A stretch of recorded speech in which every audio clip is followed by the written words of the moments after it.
Hi family, it's Ash coming at you with our new video announcements. I hope you're enjoying these. This is just week 2, but we're going to see how they go. And you should be on your toes because I may have a few of you start recording some of these.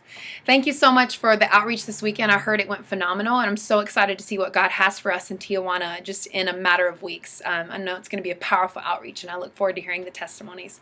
I'm very excited to be back with you this Saturday for Alexandria House. We're going to be having piñatas, thanks to you guys who purchased those a couple weeks ago at Habitat for Humanity. Awesome.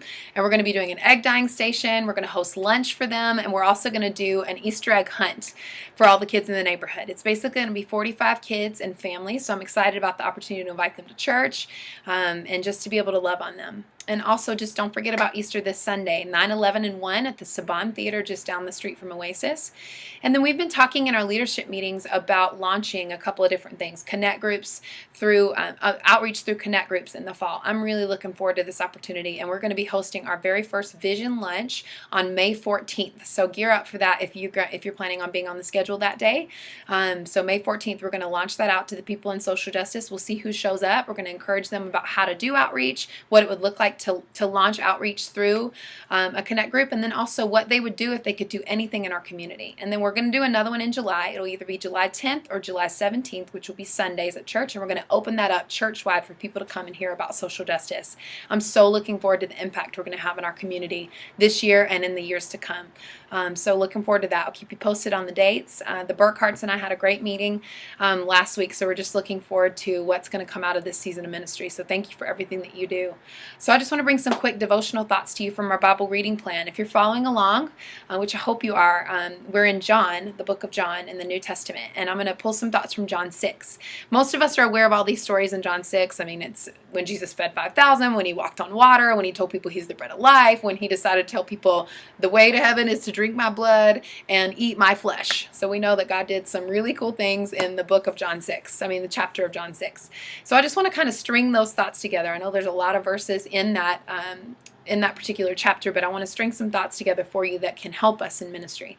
So it's cool that Jesus met a practical need through his disciples by literally multiplying a kid's lunch to feed 5,000 people. So he multiplied that, did that amazing miracle, and then the disciples crossed the sea.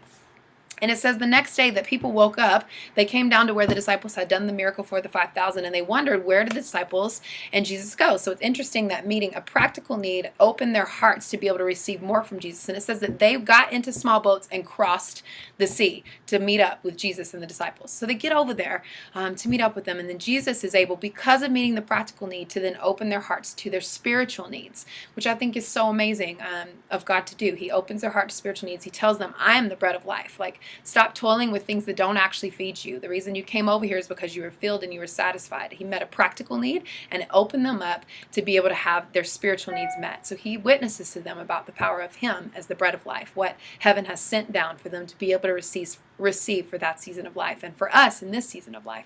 So I think that's amazing. And then he's through that able to then meet a deeper spiritual need.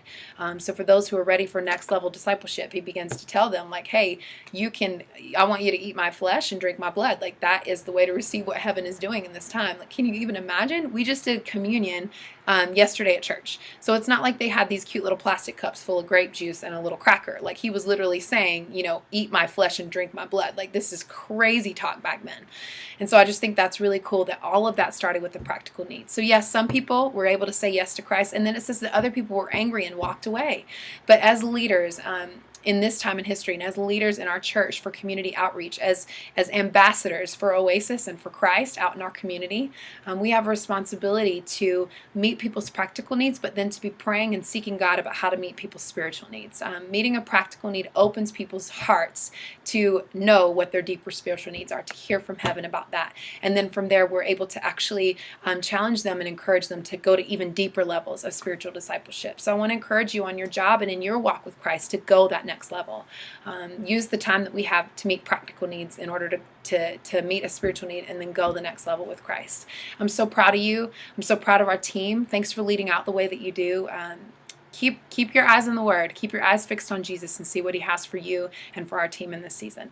I love you very much, and I look forward to seeing you Saturday at Outreach or Sunday at the Saban Theater.